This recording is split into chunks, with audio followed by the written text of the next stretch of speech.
What is up guys, done at the site. So in this video I'm going to show you how you can get Steam account unlimited or unlocked. So first you need to head over to your Steam application, and then on the left side you need to click on Steam, and after that you need to click on settings.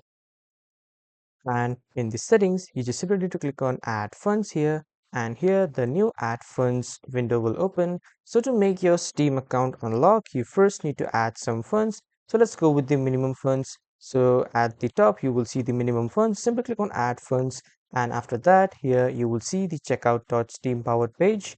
So you can select a payment method via Visa, MasterCard, Skrill, UPI, credit card, debit card, net banking, or prepaid wallet. Whatever you have, you can just simply choose and then enter the details accordingly, and then click on continue to pay the minimum amount of funds required to unlock or to make the account unlimited. So this is how you can unlock your Steam account. That was all for this video everyone. Thank you for watching.